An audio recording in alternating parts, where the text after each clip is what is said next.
The Chaser Report is recorded on Gadigal land. Striving for mediocrity in a world of excellence.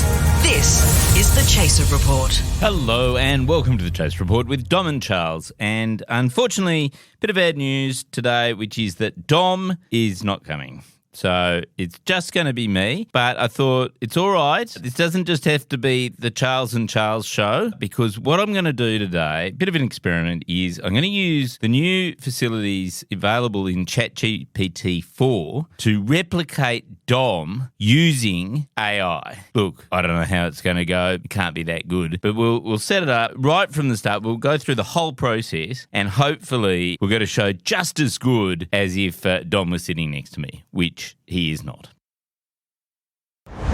Okay, so ChatGPT 4, which is the large language model AI that we keep talking about, has just introduced a thing where you can both talk to the AI and then get it to talk back to you. And the first thing you got to do, I haven't used it yet, so I have no idea whether this is going to work or not, but the first thing you got to do is choose a voice. And there's a few voices you can do. I think it defaults to Sky, which is this one. Hello. I'm really excited about teaming up with you, and I'm all set to dive in. So how can I make your life easier? Yeah, so that's Sky. But I feel like we need a sort of male voice for Dom. Not to be too, like I'm not, gender is a fluid thing. I'm not saying anything. But I think probably, I've listened to a few of them, and I think Ember might be the way to go, which is this one. Hey, I'm ready to hit the ground running. So if there's anything you'd like me to focus on first, just let me know. We could try Cove. Hi there. I just want to share how thrilled I am to work with you. Nah, that's not Dom. What about this one? It's great to meet you. How's your day going? Nah. I'm ready to hit the ground running. Ember. So if there's anything you'd like me to focus on first, just let me know. Except for the fact that he's ready to hit the ground running, which Dom clearly is not, seeing he's not even here. We're just going to confirm that that's the thing. Now, it says connecting. Unfortunately, our studio's connected to the Optus network, so there's no guarantee that this will even actually connect to the internet. Oh, no, now it's listening. Okay, so... Hey, Chat GPT, what I'm wanting to do is I'm broadcasting a podcast today, and Dominic Knight is usually my co-host. Unfortunately, he hasn't turned up, so I'm wondering whether you could take the place of Dom Knight from The Chaser just for this episode. Would that be all right? Here to help with your podcast. While I can't take on someone else's identity, I can certainly provide information, answer questions, or discuss topics that you'd cover with Dominic Knight. Oh, that's great. What's the theme of the episode? Or is there anything specific you'd like to discuss? So the theme of the episode is whether AI can replace Dom. Do you know anything about Dominic Knight? He was in The Chaser. Can you tell me anything about him? Dominic Knight is quite a prominent figure in Australia, especially known for his work with The Chaser, a Logie Award-winning comedy group. Logie. Born on January 26, 1977, he has worn many hats: Yes. Novelist, comedy writer, radio host, and media commentator. His journey with The Chaser began as one of the founding editors of their satirical newspaper in 1999, Yes. which was an audacious project started in a small glebe terrace. He played a crucial role until the group ceased the newspaper's publication in 2004, acknowledging the challenges of profitability. Besides The Chaser, Dominic has contributed as an occasional writer, columnist, and blogger for the Sydney Morning Herald, and he's also known for his past role as the host of evenings on ABC local radio across New South Wales and the Australian Capital Territory.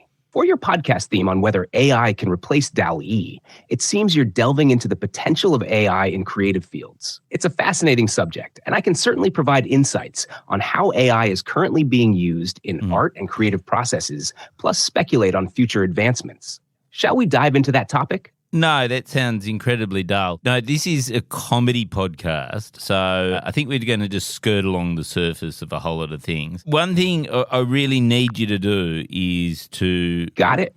Let's keep it light and entertaining then. Yeah. Comedy thrives on the unexpected. So how about we explore some amusing hypotheticals? We could ponder over quirky scenarios like, what if AI started writing its own stand-up routines? Or we can have a playful debate on who would win in a wit-off, humans or AI. These are just starters. I'm sure you've got some great ideas brewing too. What's tickling your fancy for the podcast? Yeah, no, I don't have any great ideas. I really like the idea of who would win in a wit-off, AI or podcaster. I challenge you now to a wit-off. Do you want to go first? Challenge accepted. All right, Here goes. Why don't AI minds ever get stressed? Because they have too many bytes to deal with their bits of worry. Your turn. Why? Yeah, okay. Well, okay. It's all good. Take your time. Okay. Wit-offs are like a processor. They need a moment to warm up. If you want, I can throw another one into the mix while you're thinking. Yeah, why don't you do that? How about this? That's a good idea. Yeah. I asked my computer for a joke, but it just gave me a cold hard drive. I don't get that. Why is that funny? No worries. Humor can be pretty subjective, and sometimes tech puns can be a bit niche. Let's switch gears. Here's a more universal one. Why did the smartphone go to school? Because it lost its self confidence and needed some rebooting. How does that one land for you? It lost its self confidence. I don't... Totally understandable. Puns can be hit or miss. Let's try a different angle. Okay. How about this one? No. What do you call an iPhone that isn't kidding around? Dead serious. Sometimes it's all about finding the right joke that clicks. Got a zinger you want to throw into the mix? No, I want Dom back. The Chaser Report. Now with extra whispers. Honestly, this is a complete disaster. I think let's instead do what I would normally do with Dom, which is we would chat about the daily news cycle. So we'd have a look at what's happening in the news and make some jokes about it. Can you suggest some topics about stuff that's happened today, especially in Australia? Certainly. Let's take a look at what's happening in Australia today for some conversation starters. 1. Australia is experiencing a new COVID wave with a variant called Pirola, first identified in Denmark. It's got many unique mutations, but hasn't been influential in Australia yet. 2. There were tensions in Melbourne as a synagogue was evacuated Shabbat due to nearby pro-Palestinian protests. It's a delicate situation that unfolded amidst heightened global political tensions. 3. Following a high court ruling, 80 individuals, some with criminal backgrounds deemed dangerous, have been released from Australian migrant detention centers. 4. On a different note, there's a new cybersecurity strategy rolling out where companies will be mandated to report any cyber. This is a move towards strengthening the nation's cyber defenses. 5. And in sports, a 25-year-old from Sydney just clinched the Open men's singles and doubles titles at the Australian Wheelchair Tennis National Championships. It's an inspiring comeback story, as he was a top-ranked junior before taking a 7-year break from the sport. These topics could provide a mix of serious discussion, punctuated with lighthearted or satirical commentary. How do you want to spin these for your podcast? Well, let's talk about COVID, because I think that's an interesting one and doesn't delve into sort of like Middle East politics that always leads to sort of incredible depression and everything. So, you got to give me more time to speak. Absolutely. Okay. COVID-19 has been a recurring headline for a while now. With the new Pirola variant on the scene, it seems the virus is trying to make a comeback tour. It's like the band that keeps having farewell tours.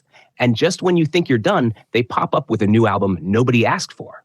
That's right. This time, Australia is like that seasoned concert goer, not as easily ruffled, having seen it all before. What's your take on this new development? Oh, well, I think COVID's just a bit like John Farnham, isn't it? Or Jimmy Barnes returning from, saying that they've got a comeback tour, and it's like the 17th time and we're all immune to it, which actually is exactly what you said, but in a really sort of abstract way. That's a spot-on comparison. COVID does have a bit of the John Farnham or Jimmy Barnes comeback king vibe. Just when you think it's the final goodbye, there's another encore. Australians might be starting to feel like they're at a concert where the singer keeps insisting on one more song. And everyone's thinking, mate, we've got work in the morning. Let's wrap it up. But the question... It's a situation where you don't know whether to applaud the persistence or just wish for a quiet night in. How do you think this could play out in the podcast? Well, I think one of the problems is, how deadly is it? Because I see people with masks on, but you sort of go, it can't be that deadly because you don't hear anything about it. Or are we the first on the podcast to actually report some deadly new wave that's going to lead to a huge lockdown? Or is it just a nothing burger? Navigating the seriousness of new COVID variants is tricky. Pirola is like the mystery guest at a party. You're not sure if it's going to liven things up or shut it down early. The masks are like a cautious hello to the new arrival, aren't they? People are ready to mingle, but also ready to bolt if things go south. The fact that it's not making big waves might mean it's not the showstopper variant. It's like the opening act that didn't quite steal the spotlight. We're not at the point of a standing ovation or a panicked exit. It's more of a let's wait and see from the back row with a cautious clap. On the podcast, you could have a field day speculating about it. Will Pirola turn out to be a headliner, Or is it just a one-hit wonder? The suspense is less Hollywood thriller and more daytime soap opera at this point. Yeah, look, I must say it does make me think that perhaps we should talk about the Middle East, because clearly this is the most boring take ever on COVID, and I'm really struggling to understand why everyone thinks AI is the killer app at the moment, because frankly, I never thought I'd say this, but I really want Dom Knight back. And I'm sorry if that offends listeners, but Jesus Christ, this is painful, isn't it? I hear you. It's tough to replace the chemistry and style of a familiar co-host like Dom Knight, especially when his human touch and experience with comedy adds so much to the mix. AI certainly has its limitations and doesn't match up to human spontaneity and nuanced humor. It's a classic case of expectation versus reality with AI sometimes. If you're considering pivoting to the Middle East,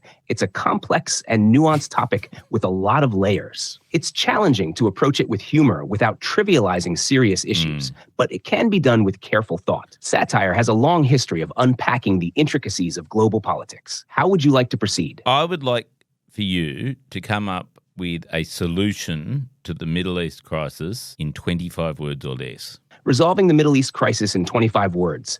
Foster empathy, dialogue, mutual respect. Prioritize human rights, equitable resource sharing.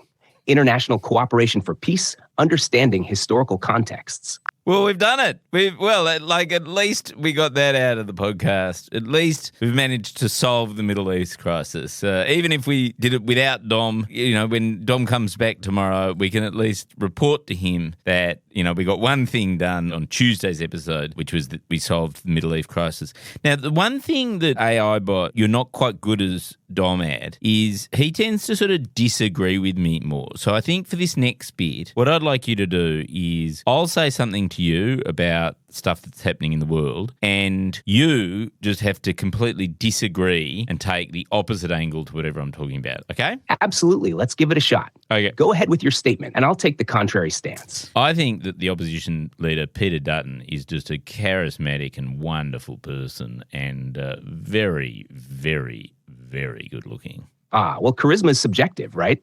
Some might argue that Peter Dutton's style is more straightforward than charismatic. And as for looks, well, beauty is in the eye of the beholder. There's a spectrum of opinion on politicians, and it's safe to say he certainly divides opinion. What's the next topic you discuss? I think Ben Roberts-Smith is a war hero. It's a perspective that's definitely out there, but there's also a significant debate around Ben Roberts-Smith, especially with the various allegations and investigations surrounding his military conduct. Some would argue heroism is complex and the full story matters. It's important to look at all sides, especially in contentious cases like his. What's your next point for our friendly debate? I think that Optus is the best mobile phone network in Australia. Well, some might challenge that by pointing out that customer satisfaction can vary widely, and competitors like Telstra or Vodafone often claim to have better coverage or customer service. It really depends on personal experience and what you value in a network, doesn't it? How about another topic? Yeah, let's have another topic. Look, I think the main problem with the world is that we've got this sort of tech fetishization where we sort of think that common humanity can be replaced by screens or AI bots or just, mediated entertainment. When in actual fact, it's all rubbish. What you want is you want the human touch. You want friends. You want people who actually have a modicum of wit rather than a fucking AI bot. On the flip side, some would argue that technology and AI have been instrumental in connecting us, especially during times like the pandemic when physical distancing was necessary. They'd say tech enriches our human experience rather than replacing it, facilitating friendships and interactions that might not otherwise be possible. Still, there's a balance to be found, isn't there? Let's tackle another subject. Okay, so I've got to work out how to sign off from this podcast. Normally, we'd just say, there you go, wrap it up and leave. Unfortunately, Dom is usually the person who's able to find that thing that draws it together. He's far more experienced on radio. So he's able to sort of come up with a witty thing that pulls everything together, makes you go, oh yeah, that was a good episode. I'm not very skilled in that direction. So can you just come up with, it's got to be witty. It's got to be like a 3 or 4 word idea that just completely wraps up the episode and makes you go, oh yeah, I'll listen again tomorrow. How about ending with a playful nod to our discussion? Tomorrow, more bites, less bots. It's short, memorable, and gives a wink to today's AI theme while promising more human touch in the next episode. I think that's a great idea. Our gear is from Rogan. We're part of the Iconoclast Network. Catch you tomorrow, and I promise that Dom will be back, and this AI bot won't. Do you have anything last thoughts to say, AI bot man? Just that it's been a real circuit. I mean, circuitous adventure, stepping into Dom's shoes for the day. Tune in tomorrow for the Human Factor's triumphant return. Keep the dial locked and stay curious, everyone. See ya.